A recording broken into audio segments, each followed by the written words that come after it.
y también va a ser las condiciones de operación. Cerca la batería. Perdón, Tiene 15%. Estudiamos. No, ¿También pagó? Mati, ¿así se ve bien o más cerca? ¿Por qué el material compuesto que estudiamos tiene como matriz al policloruro de vinilo, que es PVC, y como refuerzo tiene nanopartículas de óxido de bismuto? Bien, ¿por qué nos interesa que sea libre de plomo? Existen muchos motivos para querer reemplazar al plomo, no solamente en protección en radiodiagnóstico, sino también en otras áreas donde se lo usa, como es la producción de baterías de plomo, puede ser las balas también, porque genera un gran impacto ambiental cuando llega a la atmósfera, a los suelos o al agua. Y es aún más peligroso para la salud. Uno de los principales problemas es que produce cáncer y también es neurotóxico. Acá, buscando, para el que le interese, en Google pones en noticias plomo e impacto ambiental y existe una amplia literatura sobre eso y es muy diversa. Por ejemplo, acá en los farallones de Cali, que es como una cordillera rocosa de donde sale agua para el consumo, digamos, se detectaron niveles altos de mercurio y de plomo. Acá, por ejemplo, se hace como un análisis para gestionar los residuos de baterías de plomo. Acá se puede ver cómo antes en las cañerías de agua se usaban plomo.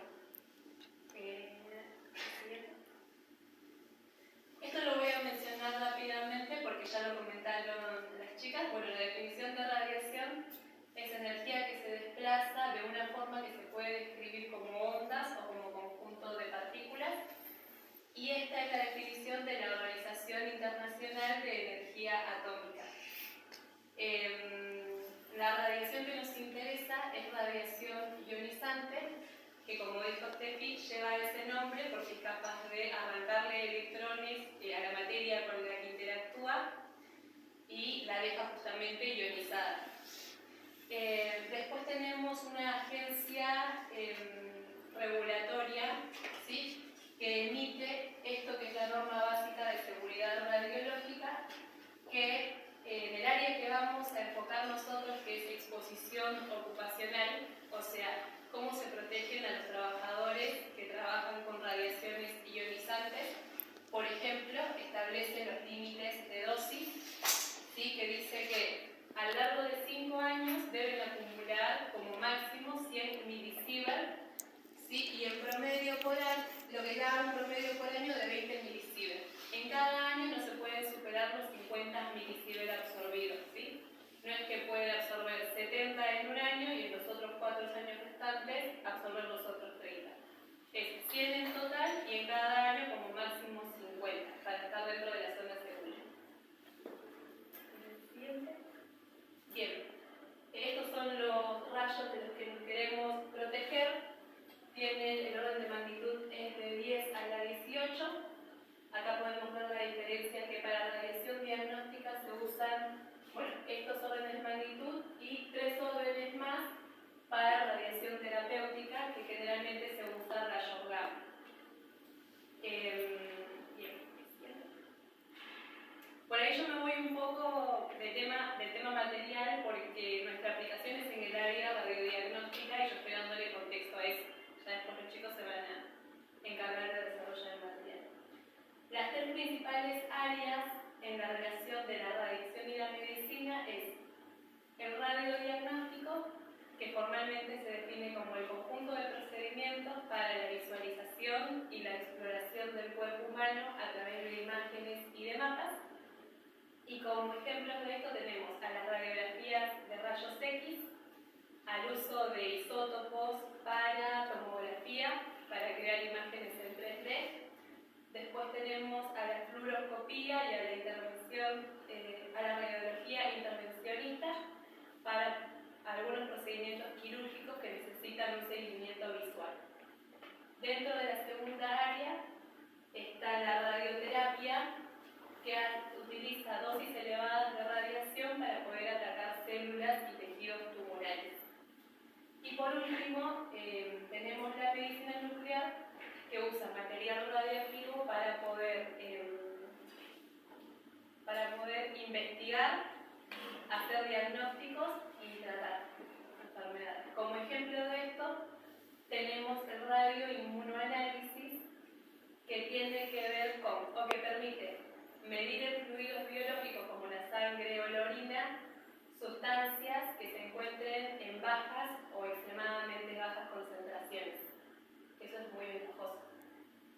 Sí. ¿Estoy yendo muy rápido? ¿Se entiende?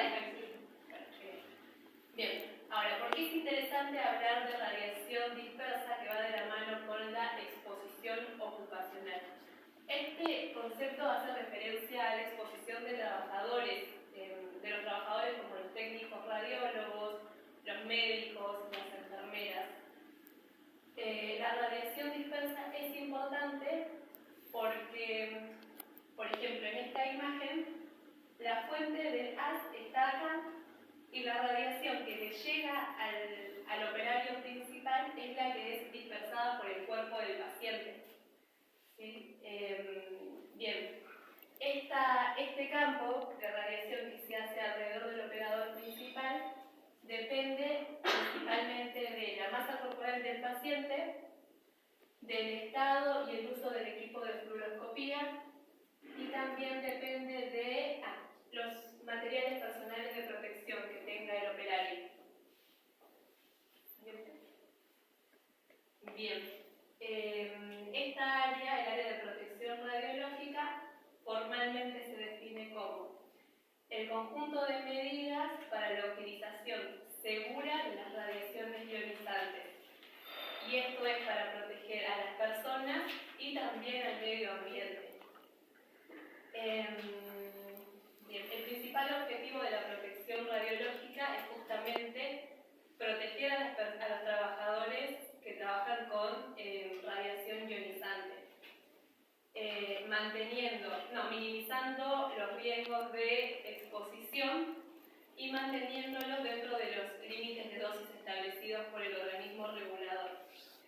Y para esto lo que se hace es monitoreo de radiación del área de trabajo y también monitoreo de los trabajadores a través de elementos como estos, que es un dosímetro, que bueno, según la intervención se puede usar más de uno, y bueno, acá también depende hasta dónde se lo suelen colocar los dosímetros.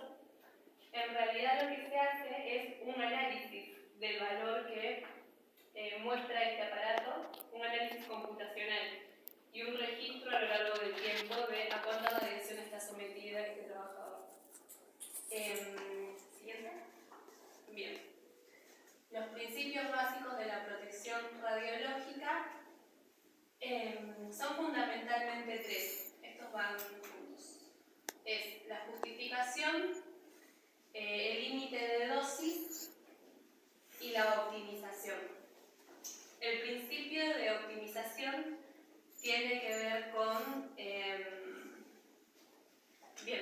un criterio que se usa en radiología, que tiene que ver con la cantidad de dosis que se va a usar en la aplicación, y este criterio dice que siempre se debe aplicar la mínima cantidad de dosis posiblemente alcanzable, teniendo en cuenta los factores sociales y económicos. Y esto traducido que por ahí si uno comete el error de bajar mucho la dosis, eso puede afectar a la calidad de la imagen, entonces el médico especialista no puede hacer un diagnóstico adecuado. Entonces por ahí va a necesitar repetir el estudio. Entonces eso hace que el paciente esté sometido a una segunda radiación. Entonces siempre para cada caso particular se hace un análisis de riesgo-beneficio para determinar la cantidad de dosis de radiación a usar. Después, lo otro es que debe estar justificado. Para determinar que un procedimiento que involucre radiación es idóneo, lo que se hace es un enfoque basado en contrastar datos. Se tiene en cuenta también las alternativas partículas no ionizantes, el médico se debe hacer preguntas como ¿es necesario usar radiación? ¿Es necesario en este momento? O sea, el médico tiene que estar 100% seguro que esto va a traer un beneficio, digamos. Tiene que descartar todas las otras alternativas. Y después, bueno, que esté dentro de los límites de dosis especificados. Hay valores para cuánta exposición puede recibir el cristalino, por ejemplo, las extremidades, todo el cuerpo. Siguiente termina. Creo que esto ya es una gracia. Bien, y después dentro del marco teórico, porque todo lo anterior fue solo introducción, podemos hablar de este parámetro que es el coeficiente de atenuación lineal, que justamente habla de cómo se atenúa una haz de radiación cuando llega a un determinado material. La curva que sigue es una curva exponencial, ¿sí? Donde esto es el gas transmitido, donde vemos que cae rápidamente a medida que nos adentramos en la sustancia. Este es el rango de energías de radiodiagnóstico, y acá vemos el comportamiento del plomo según la energía, que sería la curva negra. Son muchas curvas en un mismo gráfico, pero vemos que la curva del bismuto se comporta en el rango de energías de radiofrecuencia, que es de 20 a 140, muy parecido al plomo. Por eso elegimos usar óxidos de bismuto para el refuerzo del material compuesto. Y ahora sigue. Bueno, yo entonces les voy a hablar un poco. Perdón, no, ¿te les paso o les pasamos? Sí, pasará. Bueno, yo entonces les voy a hablar un poco de lo que es el desarrollo del material. Bueno, como había dicho Steffi en la anterior presentación, en los últimos años se hizo muchos avances en la protección radiológica, ¿no? En el área de materiales, y se le dio una importancia especial en lo que es materiales compuestos, ¿no? Esto es debido a las ventajas que posee. Entre las ventajas que ya habíamos visto en alguna clase anterior, sabemos que un material compuesto es económico, flexible, puede ser tenaz. Está el PVC, por ejemplo, cuando se utiliza como matriz y un refuerzo cualquiera que es muy utilizado. Y bueno, dentro de lo que es materiales compuestos, tenemos también hoy en día, se estudia materiales que se pusieron de moda, que se llaman los nanocompuestos poliméricos, ¿no?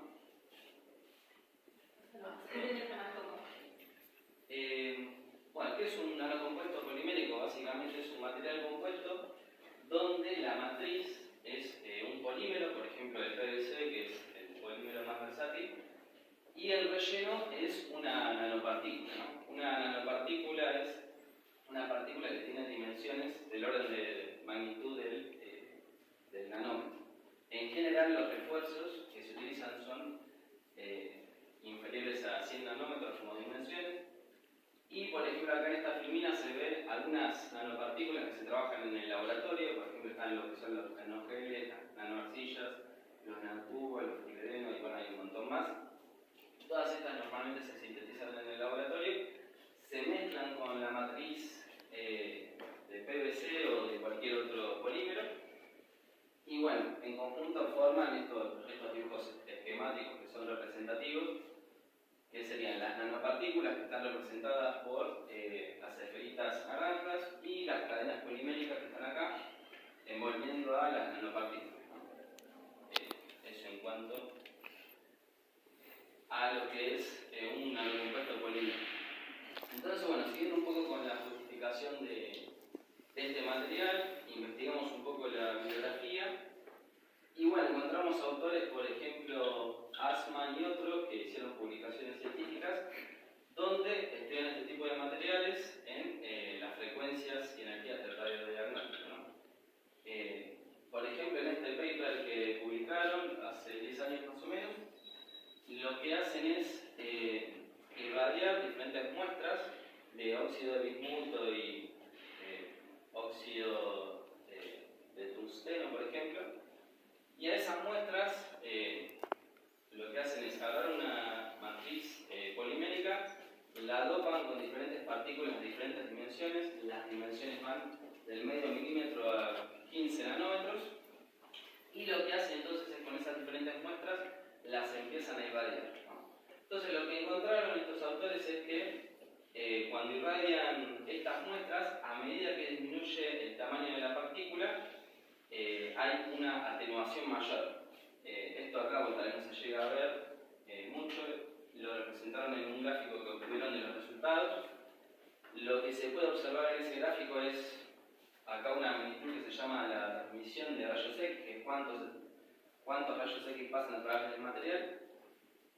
Y acá en el eje de las X tenemos, por ejemplo, lo que es el espesor de las muestras, ¿no? Entonces, a medida que aumenta el espesor de la muestra, disminuye la transmisibilidad, como más o menos uno diría con el sentido común. Pero también lo que se puede observar son diferentes rectas de colores. Tenemos la de color rojo, que corresponde a los materiales nanométricos, y las de colores azules que corresponden a los materiales micrométricos. Serían los materiales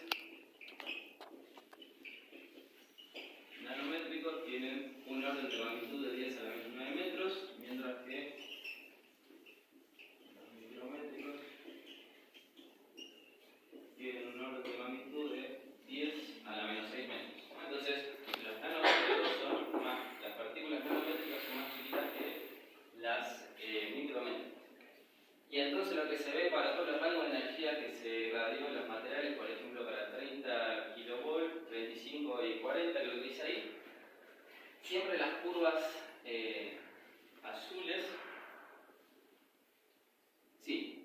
las curvas azules que representan a los materiales micrométricos están más arriba que las curvas rojas. Esto quiere decir porque los materiales micrométricos dejan pasar más rayos, ¿no? Entonces, de esa manera, midiendo la transmisibilidad de los rayos X, pudieron llegar a la conclusión que mientras las partículas son más chiquitas, tenemos una mejor atenuación de rayos X. Bueno, y siguiendo un poco con la justificación de por qué pasa esto, entonces uno se podría preguntar por qué a partículas más chiquitas tenemos una mejor atenuación. Bueno, podemos nombrar algunas de las características físicas básicas de las nanopartículas, hay un montón. Pero entre las más básicas, la primera que podemos nombrar, por ejemplo, es lo que tiene que ver con el área superficial de las nanopartículas, ¿no? Nosotros sí, por ejemplo, hacemos un dibujito que sería, agarramos dos vasos y un vaso lo llenamos con pelotitas, por ejemplo, con bolitas, o sea, para una misma unidad de volumen que va a ser todo el volumen del vaso. Y el otro, por ejemplo, lo llenamos con un montón de monedas.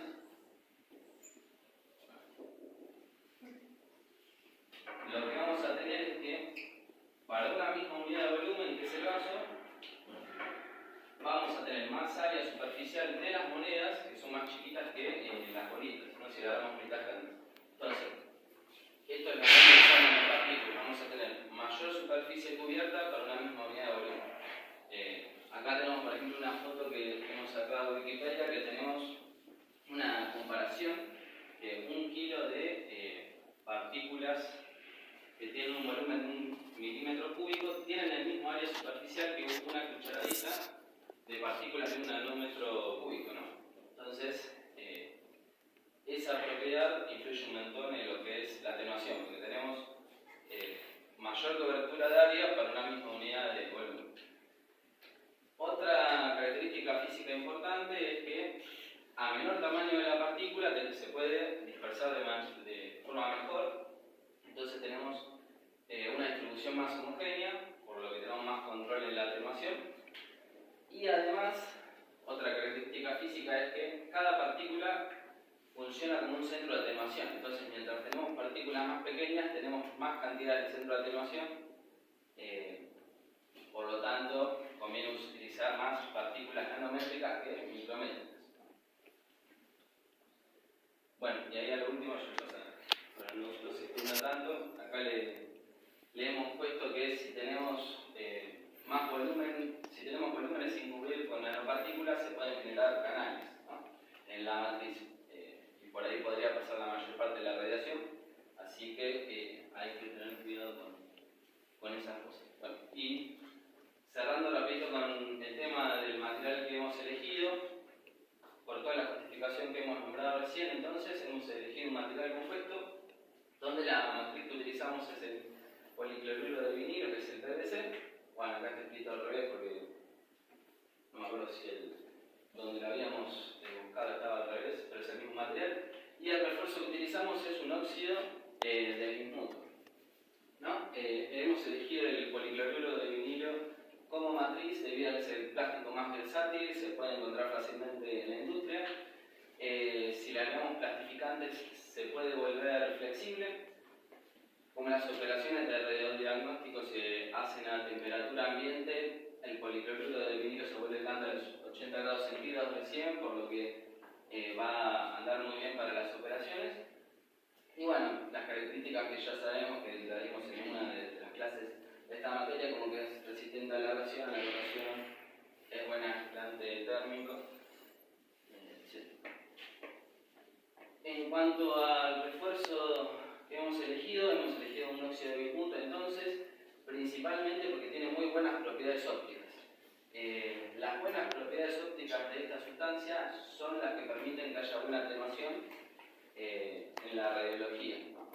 En especial, unos autores, un paper de hace pocos años, donde estudian la estabilidad térmica y la protección contra la reacción del óxido de bismuto para diferentes fases, ¿no? Ahí indica fase alfa y fase beta. Y lo que concluyeron estos autores es que para lo que uno de los rangos del radiodiagnóstico, esto es del 30 a 60 kV de energía, el óxido de bismuto presenta unas muy buenas características de atenuación, por lo que es un buen candidato como un atenuante y sustituto del plomo. Bueno, ahora vamos a pasar con la tecnología de fabricación. Primero voy a explicar cómo obtenemos el policloruro de vinilo o PVC y después el óxido de bismuto. Luego de obtener los dos materiales por separado, los vamos a juntar y así obtenemos un material compuesto que después vamos a llevar a la aplicación. Bueno, primero,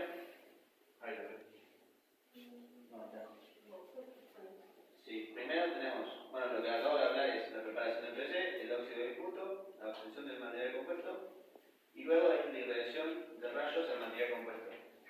Acá pensarán que esa irradiación es para probar, pero en realidad se usa irradiación de rayos gamma para aumentar las propiedades físicas del compuesto. Bueno, durante la preparación del PVC, los compósitos van a ser partes de 100 de resina de PVC, 50 de plastificante, 3 de estabilizadores térmicos, 1 de coestabilizadores y 10 de carga inorgánica. Y los agentes entrecruzantes, 10 en caso de usar PVC entrecruzado. Cada uno de estos está descrito acá como resina de PVC comercial, dietilexil estalato, que es el plastificante, estelato de calcio y estelato de zinc, que son los estabilizadores térmicos, betaeritrinol, que es el coestabilizador, y la carga orgánica es el carbonato de calcio. Como agente entrecruzante se usa el trimetacrilato de trimetilopropanato. Se usa el método de sales fundidas porque es un método sencillo y muy eficaz, en el que tenemos dos partes de un complejo que es un penta-acuotrinucleato de bismuto y 6 hidróxidos de sodio. ¿Por qué se usa hidróxido de sodio? Porque después, para el material fundente, vamos a usar el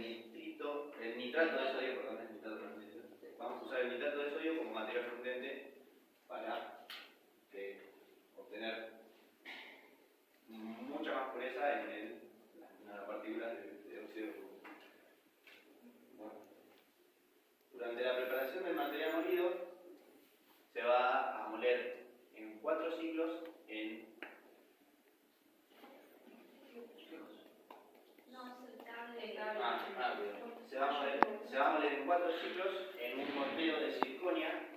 Esto es para que no haya impurezas ni nada de eso. Y durante 2 ciclos y 2 ciclos de molienda se va a desarmar el mortero, se va a extraer la pasta que quede adherida al mortero y luego se va a volver a así 4 veces. Una vez tenemos eso, vamos a ir al tratamiento térmico. El tratamiento térmico dura unas 2 horas, alcanzando una temperatura máxima de 500 grados Celsius, que es pasando la temperatura del fundente. Y luego de ahí se va a iniciar una etapa de enfriamiento para obtener las nanopartículas. Bueno,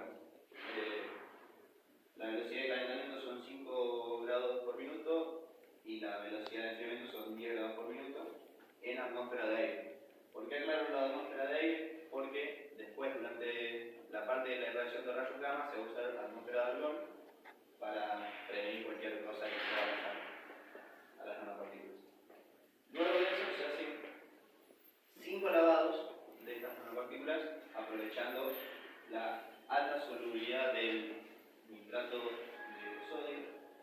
Con 4 van a ser de agua desionizada y una con etanol para terminar bien de sacar las nanopartículas del óxido de hidrógeno.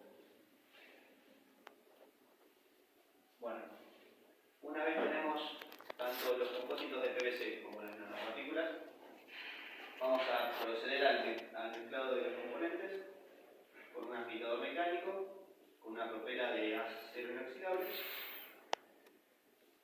Así, después pasar al moldeo por compresión en una prensa de calentamiento y otro moldeo de acero inoxidable. Se usa acero inoxidable para que no haya impurezas y poder mantener todo como debería ser. Acá llego a la parte interesante, que es para mejorar las propiedades físicas, tanto macrofísicas como cuánticas de nuestras nanopartículas. Estos son 2 irradiadores que se encuentran en un instituto de aplicación nuclear en México. Esto es un industrial, es el JS6500, y esto es de laboratorio, que es un Transelectro LGI. Se usa cobalto 60 para irradiar con rayos gamma como fuente, aplicándose una dosis de 75 kilogray ambiente. No confundir con los kilogray o con los grays en realidad del tejido, que son la radiación que se apoya sobre el tejido del cuerpo humano. Bueno, aplicando esa dosis se demostró que las propiedades aumentaban mucho más y permitían a las nanopartículas, el material compuesto en sí, un mejor coeficiente de atenuación para la radiación.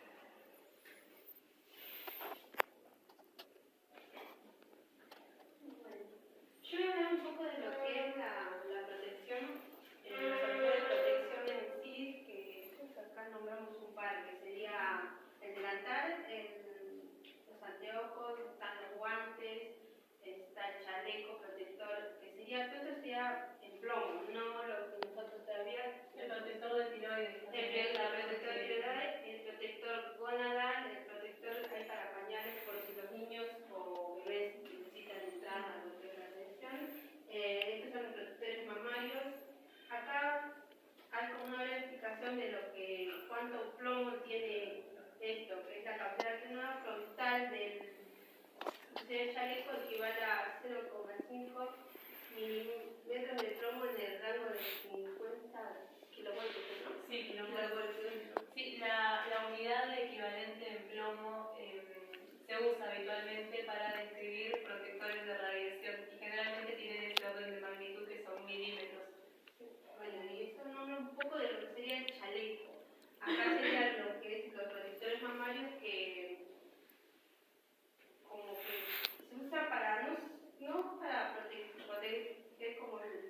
sería el protector medio, sino como que es como asuntarle con el vaso acá dice y cubre también la axila, no solo lo que es mamario, porque tranquilamente lo que es el chaleco podría protegerlo, pero prefieren ponerse eso para que cubra la protección del tejido mamario acá en la axila donde Es una protección adicional porque el tejido mamario es uno de los más sensibles a la radiación junto con la tiroides.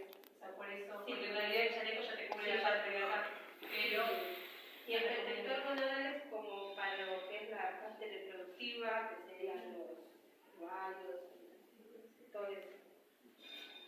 Y ahora hablaría del accesorio y condición de operación para lo que es el chaleco, que nosotros nos basamos en un chaleco hecho con matriz de PVC y bolsa de óxido de bismuto, no basado en plomo. Entonces esa sería la temperatura de operación del rango para el chaleco sería de 15 grados a 30 grados y evitar altas temperaturas porque al exponerse a superiores de 50 grados el PVC se puede degradar, así que no se puede cortar a altas temperaturas.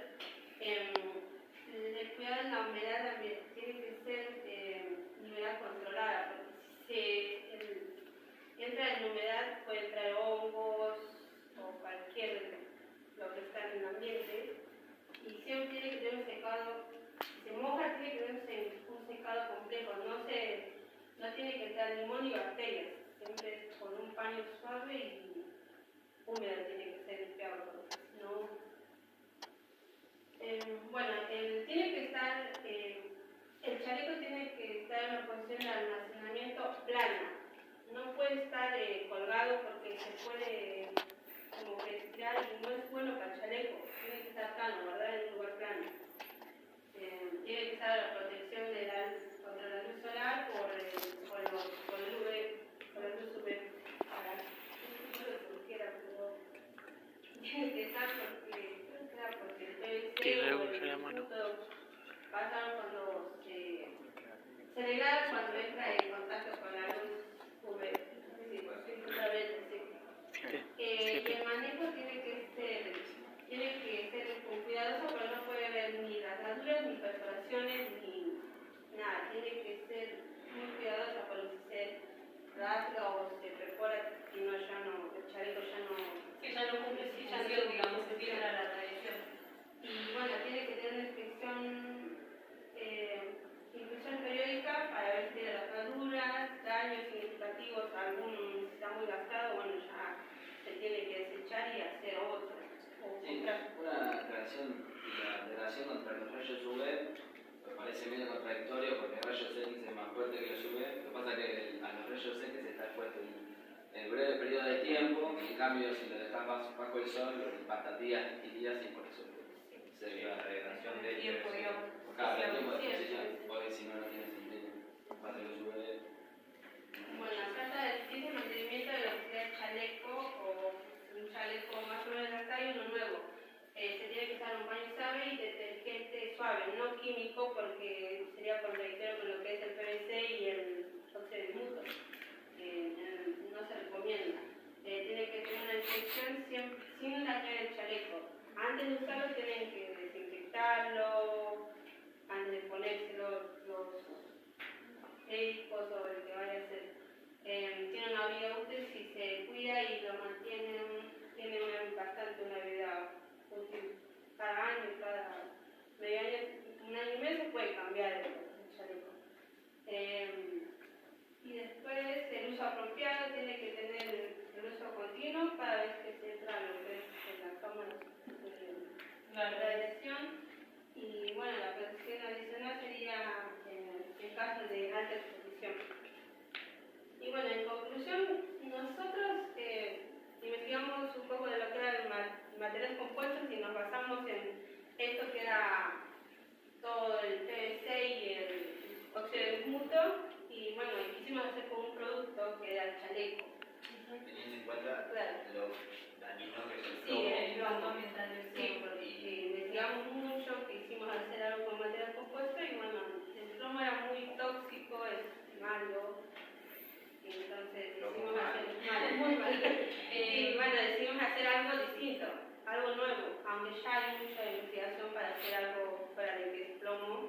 aleación, pero quisimos hacer algo con eso. Hay otras dos ventajas asociadas a este material, digamos, como reemplazo del plomo. Uno tiene que ver con el peso.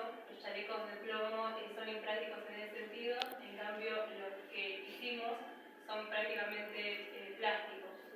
Y después lo otro es que los chalecos de plomo tienden a agrietarse cuando se los guarda después de usarse, digamos, están mal colocados. Estos chalecos no tendrían ese problema, por lo tanto serían más sostenibles, porque los de plomo por ahí, por ese motivo de que se agrietan con facilidad, tenés que reemplazarlos más frecuentemente. Ahí está el uso de nanopartículas, por el tema de que cuando en el plomo necesitas un espesor de 2-3 milímetros, homogeneizando todo lo que es la parte del material compuesto con las nanopartículas, podemos tener dimensiones mucho más finitas a lo que tendría que ser una placa de plomo que me cubra y además de que le hace mal a mi cuello, me está